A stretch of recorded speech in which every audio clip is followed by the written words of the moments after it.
Perfect. Now then. Oh, it's alive. I guess I'll turn it off now. Is it working? Good. Great. Powered up anyway. Right. You have those two other screws?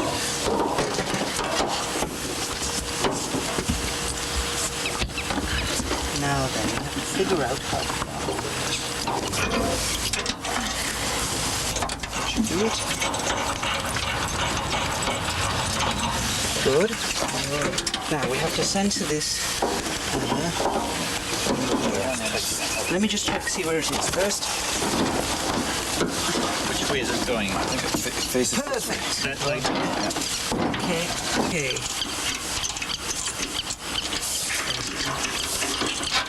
Have you got the knife there? Hold on to that then. Tighten up.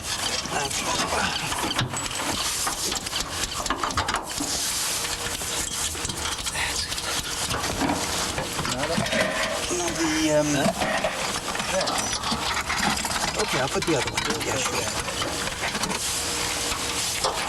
This one does seem to go too well.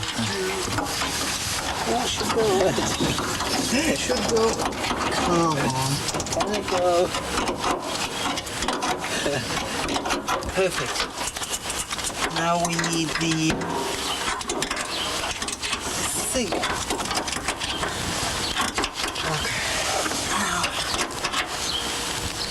Okay. Now we need the...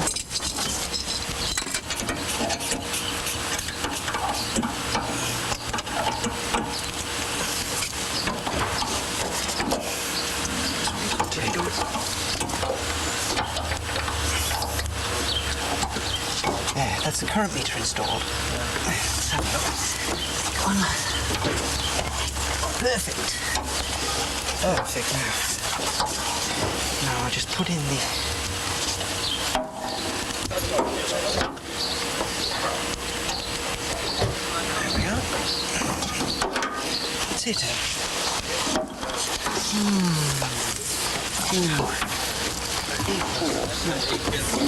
The 8 pin. Top row? Yeah.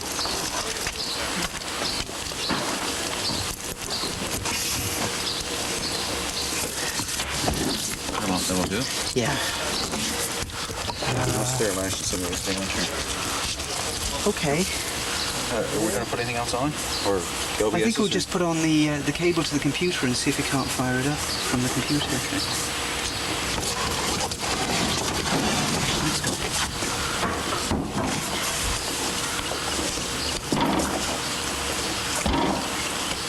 See if we can give her a try.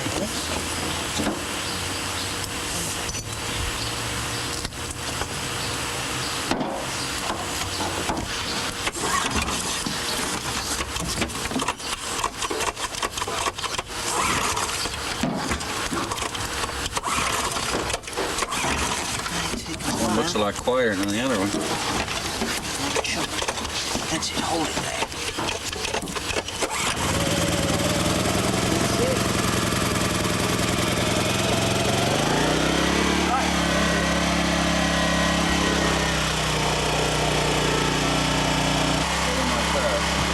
Okay.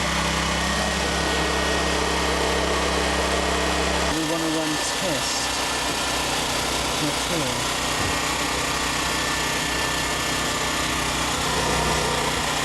He's communicating. That's it. The instructions are being sent now from this computer down to the computer in the pod. These are all the various instructions that we wrote the program in the lab, and we're in the process of downloading it. We saved it on disk, and now we're downloading it from disk onto the solid-state memory of the computer, the data logger in that pod. Basically what we're telling the computer, the data logger, is to record a number of different channels, including the optical backscatter sensors in the Sea Carousel, to record velocity, and to record lid rotation by picking up the magnetic switches that will be triggered by the magnets on the lid. Comes we got data logger type 21X. I don't know, it seems to have gone now. Log, there we go. Log 1 means that it's logging at 1 hertz. once a second it's going to take a reading. Now, our keyboard is locked up. Go ahead. So that's what the computer is logging in channel 1. It's minus 248 millivolts, which is it's not logical because we're out of water. 4, Carol. 2 is minus 11, 3 is minus 23, 4 is minus 609, you see. 5, we've got data in 5, nothing in 6, that's right. So we want data in 5, which we have, 4, which we have, 3, which we have, 2 and 1. It's not giving us anything sensible because it's in air, of course, so it's not giving us... But it is showing us that it's refreshing once a second and that it's logging. Carol, why don't you go on 6 first?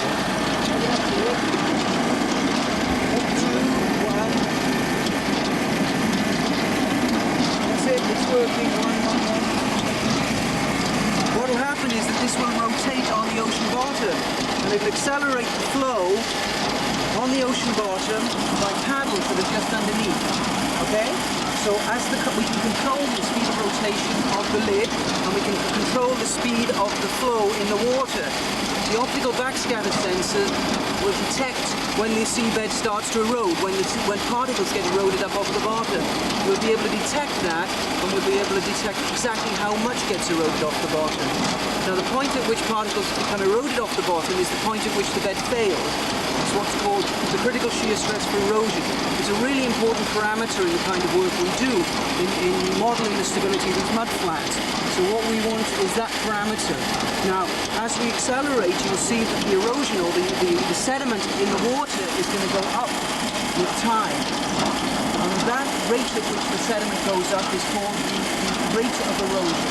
And that's another parameter that we can measure. Now, so as we rotate up and ever increase the flow velocity, we measure, you can see on the keyboard here, we measure the number of counts on the magnet. You see it's fluctuating between 1 and 2.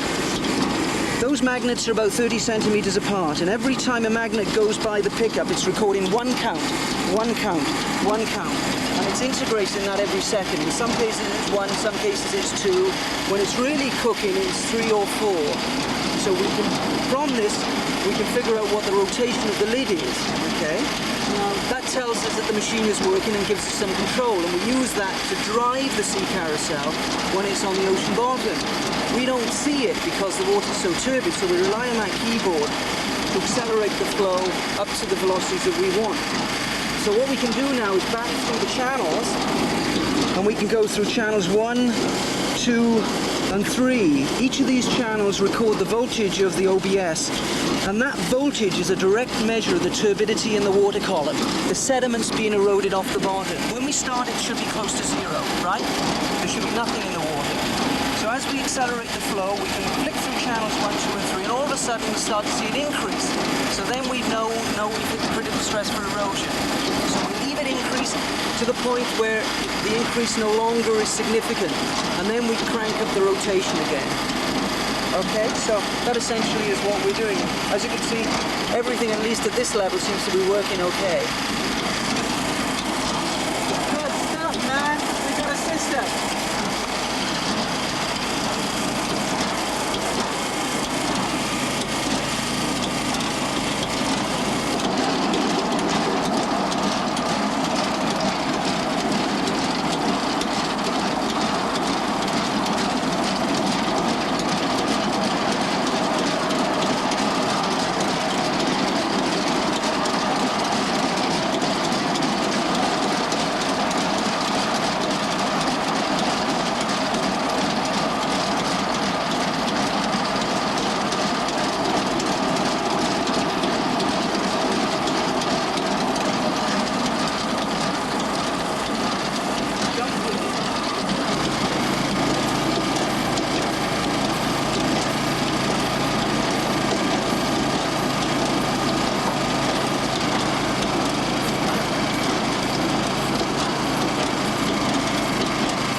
Go ahead. All right, now, these are the 3 optical backscatter sensors that we use and that you saw me calibrating in the lab a day or so ago.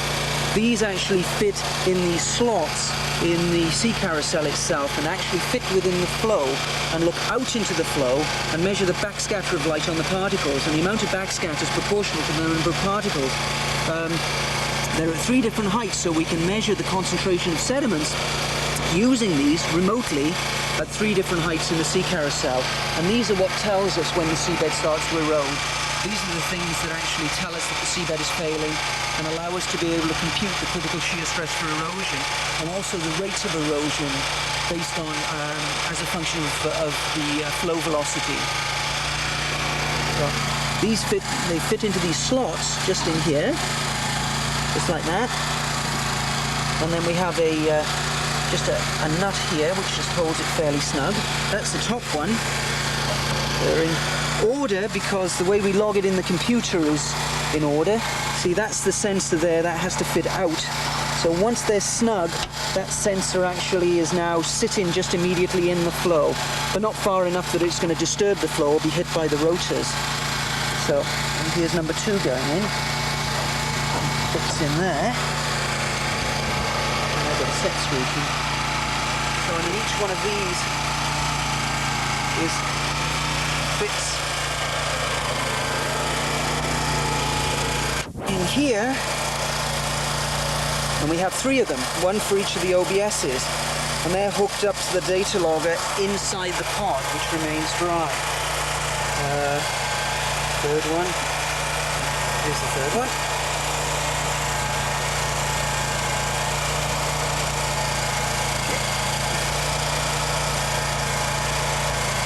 Now,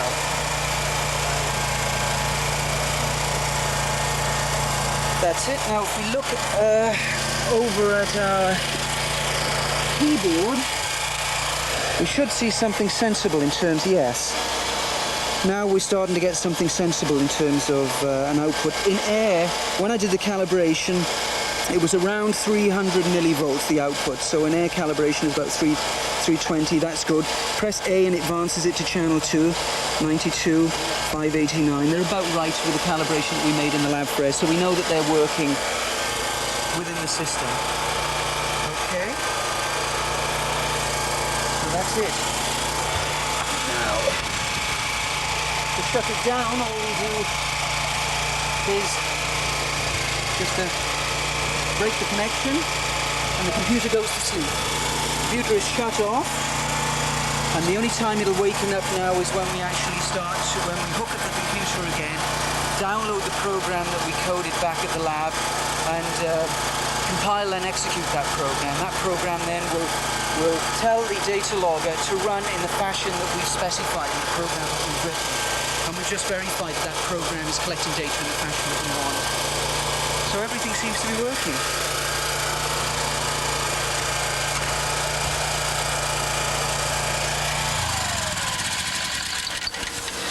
Now, that's for sure. After that, we figured we had that was it. So we came up with a pontoon. The trouble is, we didn't figure out what we were going to get Sorry, from the guys. truck to the pontoon. So we need another system. Something to float off into high water. We want to get her up at least an hour. Or we could go the other way. We could lift it on this side. So if you lift it from there and turn it, as you said first, that should do very well. Whatever, I mean... They're very strong. All right then, ready? Lift! Come on, that's it. You go. I'm not going to tear a hole in the bottom, are we? No, it's as strong as I'll get off. Okay. Yeah. Just a second, huh? That's here. it. Ow.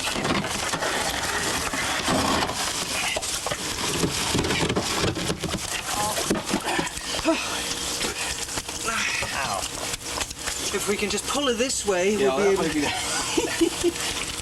I think so. We're getting pretty deep here. We could try just giving it a We can lift it up and just sort of fall backwards a couple of inches. Oh, I don't know. This. Okay. There you go, Toby. No. She'll go. You have to go from inside again. Yeah, from the back I think she'll go. Inside. Yeah, come this way. Okay, I'll come around with you.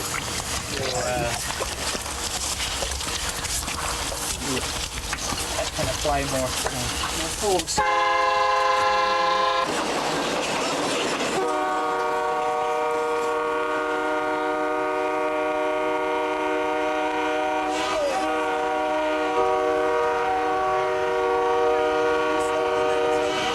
Yeah, well, Whoops, it's getting muddy. I can't go any further. It's all being recorded, Fred. Oh, Selena! This is where it gets interesting.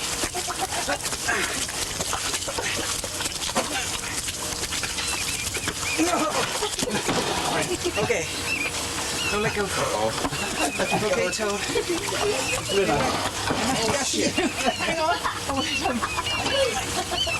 Wait a minute, you're not on top of me. I'm gonna get out of here. How come we got this end? turning out now. I think there was a logistics problem. This should have gotta been go on the loaded. 2x4. This should have been loaded at high tide. Well, I'll be loaded by high tide. Ow! Was it? Oh, fuck! I put this one over another boat. Over on that 2x4. I'm carrying an extra 10 pounds weight just a little black fly. Okay. Free somebody inside.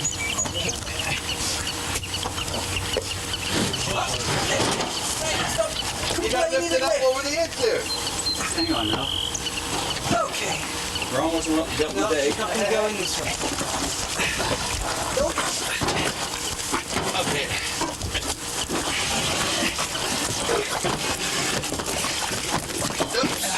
All right, Fred, we got it.